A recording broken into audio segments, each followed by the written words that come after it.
Hey there guys, what's going on? I'm Aarointheknee, or Shane from Yugioh Masters, whatever you'd like to call me. And today, we're going to be looking at the first place YCS Mexico deck. It is Burning Abyss. It's been a while since I've seen one of these actually win an event. I see loads of them in the top, but you never see them win. I'm actually quite happy to see this one, so I'm going to look through the entire deck eventually, but we're going to have a quick talk about the big card in this. And a lot of people have been using it. A lot of people are saying it's good. A lot of people are saying it's quite bad. And this is Absolute King Backjack, who, God, this card is so stupid, it's unreal. So, if you've never seen this card, we're going to look through it, and then we'll look through the rest of the deck, because I think this is the turning point of the deck, really. So, during your opponent's turn, you can banish the card from your graveyard. It's a quick effect, so you can chain, so that's good. Exfiltrate the top card of your deck, so look at the top card of your deck. If it's a normal trap, set it to your field, and it can be used that turn. That is so stupid, it's unreal. Also, if it's not a trap, send it to the grave.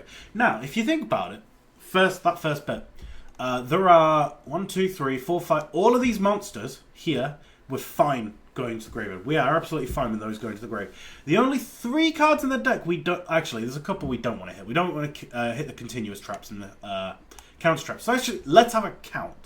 1, 2, 3, Tour Guide's one we don't want to hit, Foolish we don't want to hit, and Raigeki we don't want to hit. So 5 cards in the deck we don't want to hit with Backjack.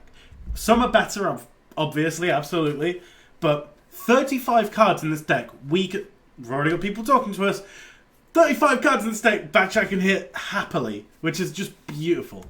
And also, his second effect is, during the turn he's sent to the graveyard, you can look at the top 3 cards of your deck, and rearrange them however you want. So we're going to make sure the trap's on top. And this runs, so there's 3 traps that can't be hit with it. So 16 traps he can hit with this, which is just so stupid, it's unreal. This card is MVP of the deck. The rest of the deck runs wonderfully, and there's a lot of MVPable cards, but come on. Backjack is a beast. So that's enough splooging over Backjack. We're going to look through the rest of the deck. It's got a pretty normal Burning Abyss lineup. It's got one of each of the small guys. So we got Alec, we got Barbar for the burn, we got Dragich, we got Fafra. Actually, we got 2 Fafra. I didn't actually notice this. I like this card a lot, and I personally believe it should be running at least 2. Because if you get this guy to the graveyard, you wipe your opponent's Exceed materials. And a lot of cards these days only get their effect when they have Exceed materials. And sometimes you just can't get over that Exceed monster, and you just need to get rid of its materials and you're fine. And also it helps with the OTKs. So I'm really happy with him running 2. I didn't notice it was 2. It looked like there was 1 here and 1 here, so that's great. And 3 Graph and 3 Scarm and 3 Seer and normal, and 1 Rubik for the tuner. So it's absolutely basic Burning Abyss by that point. And you've got the 1 Tour Guide, because Tour Guide is broken in this deck. So, look at the spells. I love that he's only running 2 spells. A lot of people will run 3 MST or Galaxy Cyclones or something like that. This guy is happy enough running Foolish and Raigeki. This makes so Backjack can hit so many more cards. Foolish is just so good in this deck that you should probably run it. And Raigeki, I'd imagine, is for those stupid rogue things where they go Majesty's Fiend or Vanity's Fiend. And then we're going to look at the trap lineup. It's a bit different than usual.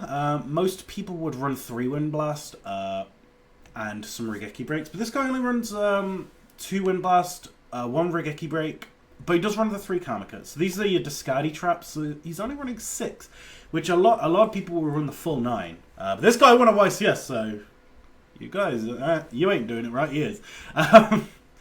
And then we got the 2 Breakthrough Scale. We got 3 Fiend Griefing, which I think is one of the absolute best cards that's ever been released. In terms of how well it hits an archetype. God, this is insane. It ruins Tellarknights. It ruins... it ruins a lot of things. If you're trying to touch your graveyard, it ruins it. Firelight. I like 3 of this sometimes. I really wish he would have decided to 3. Because this ruins decks that were set up. But then again, hey, he won a YCS and I didn't, and 2, he's going to get enough. Trial and Burning Abyss, a lot of people are starting to run this now. Back in the day, it was never ran. I think it's just because you can get through so many cards, and Backjack can get it to the field and you can play it in the same turn. after your opponent takes down your Dante, and then you got a massive advantage. I like Traveler now.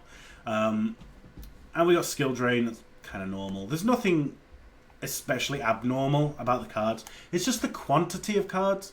Like there's 3 Kamiko and 2 Windblast and 1 Rigeki Break as opposed to 3, and it's just the amount that he has as opposed to what cards he has. Then we got Torrential and Vanities, pretty standard. But this deck looks like it can ruin a hell of a lot of stuff. So we're going to look at the side deck now.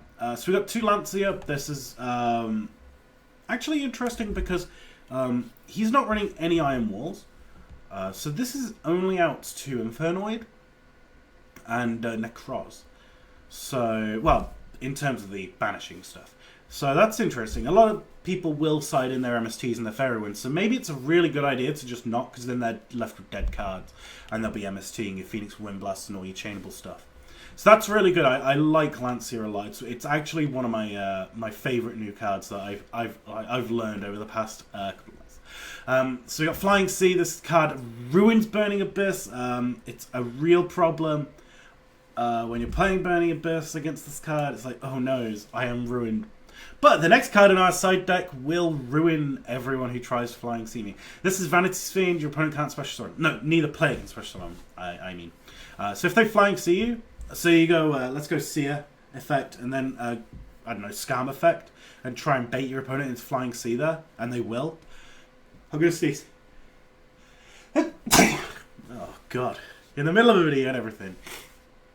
If your opponent Flying Seas after that, you can just tribute straight for Vanity's Fiend. Beautiful. That is just a... Because you got a lot of stuff that can protect it as well. So I'm happy with that. 2 Dark Hole, just because it's actually really good against rogue decks. I've noticed, because rogue decks tend not to have... they tend to build a field. Like, you're shooting Quasars and stuff, and if it can only negate once, etc.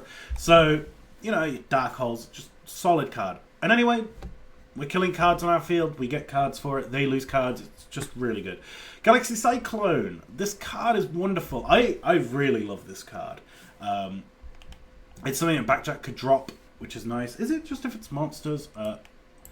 Otherwise, yeah, so it could drop Galaxy Cyclone, which is great, because then we can pop the back rows.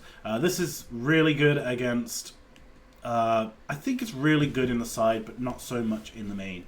If you're maining this card, you better be running Infernoids, basically, because it's always back row horribleness that comes from the side deck, which is also why I like Lancia in this, because a lot of people side against that. They side like 3 MST and maybe some Fairy Winds.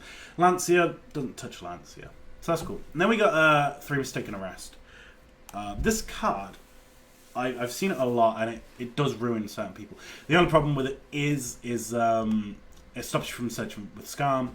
But hey, if you're having to play it, then I'd imagine that's worth the trade, because if you're playing this card, you're playing against someone you don't want to be searching. So that's cool. Also, a lot of people like, why don't you just play Mistake? The reason for that, I'd imagine, is because, firstly, this is chainable, and it lasts for the turn. Secondly, a lot of people just side so hard with Decrees against this deck. I mean, it's half traps. So the Cyclones are just really good against Decree anyway. Mistaken Arrest is good against Decree. And MST is good against Decree. It's all good against Decree. We need to stop Decree. We got 19 goddamn traps. And then we're going to look at the extra. It is an extra deck. It is extra special. So we got 1 Virgil. A lot of people run 2, but I personally believe 1 is correct as well. Then we got 3 Dante. This guy's just about to be re-released, which is wonderful. 3 Dino Magician. A lot of people run 2, but I think 3 is actually perfect. The amount that this girl gets just so much advantage for you is unreal. I love it. I absolutely love it. Then we got Alucard, who I have seen people run 2 of, but hey, who knows? Maybe back row isn't that big a problem. Mech Equipped Engineer. A lot of people just run it. It's solid. It's really good for stalling out. The String Djinn, that's an interesting one. So what was this one? When a Djinn XYZ monster you control is attacking, you can attach and exceed. The attacking monster's attacks double. So it can go to 3,000 attacks. So it's kind of like Cowboy's first effect, basically. So it'll just go up to 3k attack, which is fine. It's cool. Brilliant. I got an ultimate rare version of this the other day. Thought it was worth about a tenner, worth about £1. Sucked. But yeah, this guy is good for OTKs. I love him. And also sometimes you just need your Dante to just get that extra little bit of attack so you can get over certain things. Then we got Acid Golem, amazing with skill drain. You got 3k stick, it's great. Nightmare Shark wins games just on its own. Just attack direct for 2000 sometimes wins. Especially in the games where your opponent leaves themselves open and you get a 2 Dante turn, or a 2 Dante and Graffle Seer back from the grave. And those turns do happen. When you drop Graph and Seer in the same turn, you can usually do that, which is great. So Nightmare Shack wins games after that if they recover. Zen Main's pretty solid, gets rid of back row stuff. This is really good when they do a Kree. You can just ram and kill the Kree, and then you got your traps open again. And then we got number FO. This one's an interesting one. So this costs 2 monsters with the exact same rank. So you do it with 2 Dantes are getting overlaid. Cannot be destroyed by battle. Neither player takes any battle damaging from attacks including this card's fine. The end of the damage step, if this card battles an opponent's monster, you take control of that opponent's monster until the end of the battle phase. This is so insane. Got big monster you attack with air guy. This face card will be destroyed by a card effect. You can detach an exceed material from this card instead, so it can't be killed by battle. It's just really solid. Bit weak to Castell, but whatever. So this is my review of the deck list that won YCS Mexico.